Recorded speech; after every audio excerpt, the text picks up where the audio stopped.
श्री शिव महापुराण कैलाश संहिता अथ द्वितीयोध्याय। भगवान शिव से पार्वती जी की प्रणव विषयक जिज्ञासा।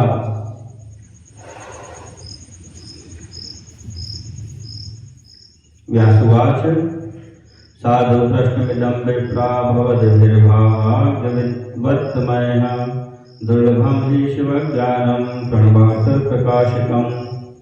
व्यास जी बोले, हे ब्राह्मणों, परम सौभाग्यशाली आप लोगों ने यह बात अच्छी पूछी है, क्योंकि प्रणवार्थ को प्रकाशित करने वाला शिव ज्ञान सर्वथा दुर्लभ है। ये हम प्रसन्नो भगवान साक्षात् शूलवरायुधः तेषामेव शिवज्ञानं प्रणवार्थ प्रकाशकम्। जायते नहि संदेहो नेतरेखामिति श्रुतिः शिवभक्ति विहीनानामिति तत्वार्थ निश्चयः। त्रिशूल नामक उत्तम आयु धारण करने वाले साक्षात भगवान शिव जिन पर प्रसन्न होते हैं, उन्हीं को प्रणवार्थ को प्रकाशित करने वाला शिव ज्ञान प्राप्त होता है, इसमें संशय नहीं है। यह शिव भक्ति से रहित अन्य लोगों को नहीं प्राप्त होता है। यह वेद वचन है तथा यथार्थ तत्व का निश्चय है।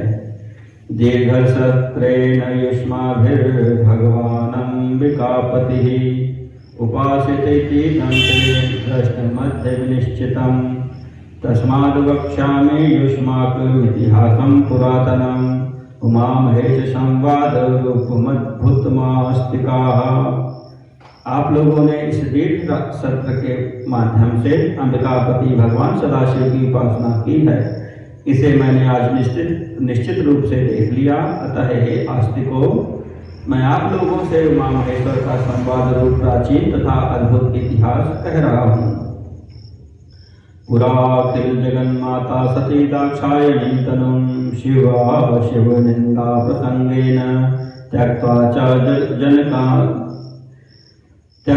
च जनकाध्वरे ततः प्रभावात् सा देवी सुता भूद्धिमवद्गिरे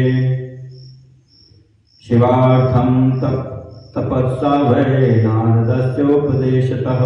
पूर्व समय में दक्षपुत्री जगन्माता सती ने पिता की यज्ञ में शिव जी की निंदा के कारण अपना शरीर त्याग कर दिया। इसके बाद वे देवी उस शिव निष्ठा के प्रभाव से दूसरे जन्म में हिमालय की पुत्री हुई। वे नारद जी के उपदेश से शिव के निमित्त तप करने लगी। तस्मिन् भूधरवर्ये तु स्वयंवर विधानतः देवेशे च कृतो दुवाहे पार्वती सुकुमापुषा। तथैकस्मिन् महादेवी समये पतिना सह सुपविष्टा महाशैले गौरी देवमुभाषत। उसके अनंतर हिमालय ने स्वयं वर विधि से शिव जी के साथ अपना विवाह कर दिया। उसके अनंतर हिमालय ने स्वयंवर विधि से शिव जी के साथ उनका विवाह कर दिया। इससे वे पार्वती आनंदित हुई। इसके बाद किसी समय हिमालय पर्वत पर पति के साथ सुखपूर्वक बैठी हुई महादेवी गौरी शिव जी से कहने लगी। महादेवी वाच भगवन् परमेशान पंचकृत्य विधायक सर्वज्ञ भक्ति सुलभ परमात्म विग्रह दाक्षायणीं तनुं त्यक्त्वा तव निंदा प्रसंगतः आसमद्य महेशान पुत्रे हिमवतो गिरेह कृपया परमेशान मंत्र दीक्षा विधानतः मां शुद्धात्मतत्वस्थां कुरु नित्यं महेश्वर इति संप्रार्थितो देव्या देवशासितांशुभूषणः प्रत्युवाच ततो देवीं प्रहस्तेनान्तरात्मना। महादेवी बोली, हे भगवान, हे परमेश्वर, हे पंचकृत्य विधायक, हे सर्वज्ञ, हे भक्ति सुलभ, हे परम अमृत स्वरूप, मैंने तुम्हारी निंदा होने के कारण पूर्व जन्म में दक्षपुत्री का शरीर त्याग कर इस समय हिमालय की पुत्री के रूप में जन्म लिया है। हे परमेश्वर, हे महेश्वर, अब कृपा पूर्वक मुझे मंत्र दीक्षा विधि से विशुद्ध आत्म तत्व में सदा के लिए स्थित कीजिए। इस प्रकार जब देवी ने चंद्रभूषण सदाशिव से प्रार्थना की, तब वे प्रसन्न मन से देवी से कहने लगे।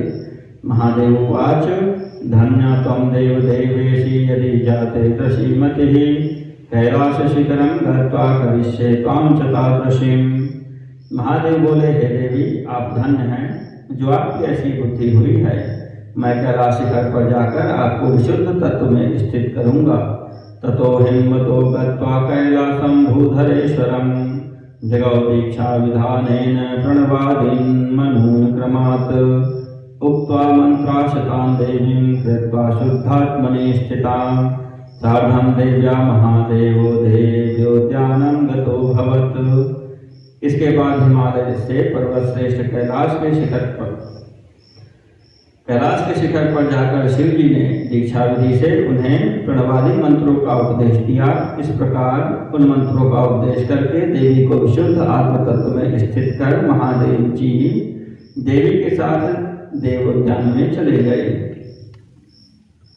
ततः सुमालिनी मुख्यैर्देव्या प्रियसखी जनयः समारतः प्रफुल्लैस्तैः पुष्पैः कल्पतरुद्भवैः अलङ्कृत्य महादेवीं स्वाङ्कमारोप्य शङ्करः प्रहष्टवदनस्तस्थौ विलोक्य च तदाननम्। इसके बाद देवी की सुमालिनी आदि प्रिय सखियों के द्वारा लाए गए कल्पवृक्ष के खिले हुए पुष्पों से महादेव को अलंकृत कर उन्हें अपनी गोद में बैठाकर उनका मुख देखकर प्रसन्न मुख शिव जी वहां बैठ गए। ततः प्रिय कथा जाता पार्वती परमेशयोः हिताय सर्वलोकानां साक्षात् श्रुतपर्त संमिताः तदा सर्वजगन्माता भर्तुरङ्कं समाश्रिता विलोक्य वदनं भर्तुर्हृदमाः तपोधनाः। तत्पश्चात सभी लोक के कल्याण के लिए पार्वती एवं परमेश्वर के बीच वेदार्थ सम्मत प्रिय कथाएं होने लगी। हे तपोधनों, उसी समय अपने पति के गोद में विराजमान संपूर्ण जगत की माता ने अपने पति के मुख को देखकर यह कहा।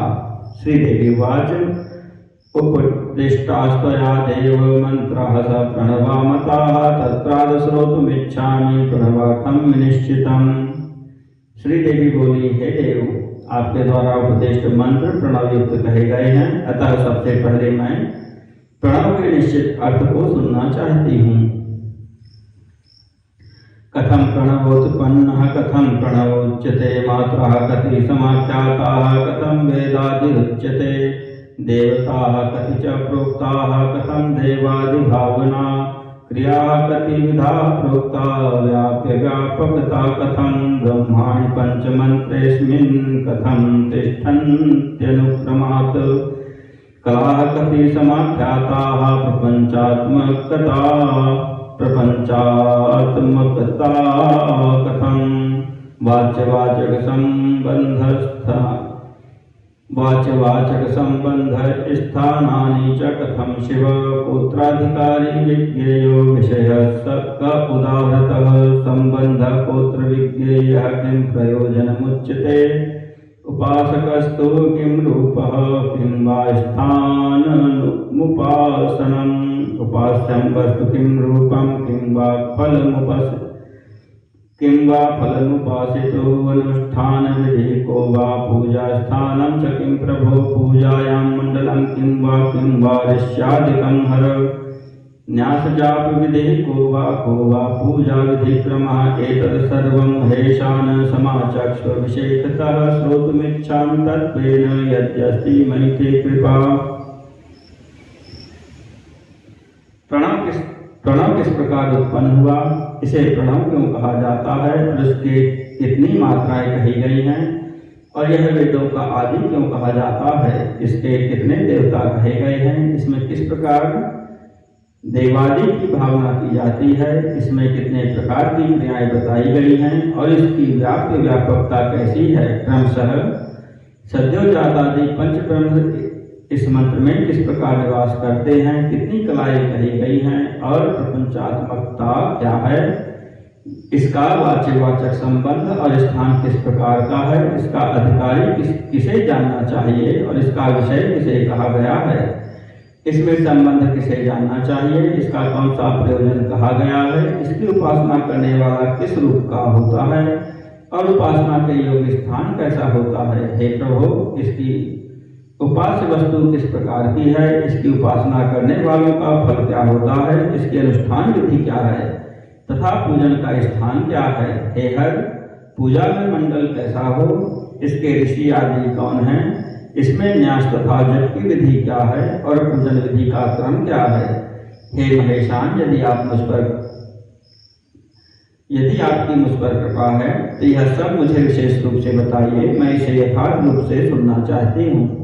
इति देव्या समाप्रष्टो भगवान इंदुभूषणः संप्रशस्य महेशानिं वक्तुं समुपचक्रमे। देवी के द्वारा इस प्रकार पूछे जाने पर भगवान चंद्रभूषण महेश्वरी की प्रशंसा करके कहने लगे। इति श्री शिव महापुराणे षष्ठ्यां कैलास संहितायां देवी संवादे देवी कृत प्रश्न वर्णनम नाम द्वितीयोऽध्यायः।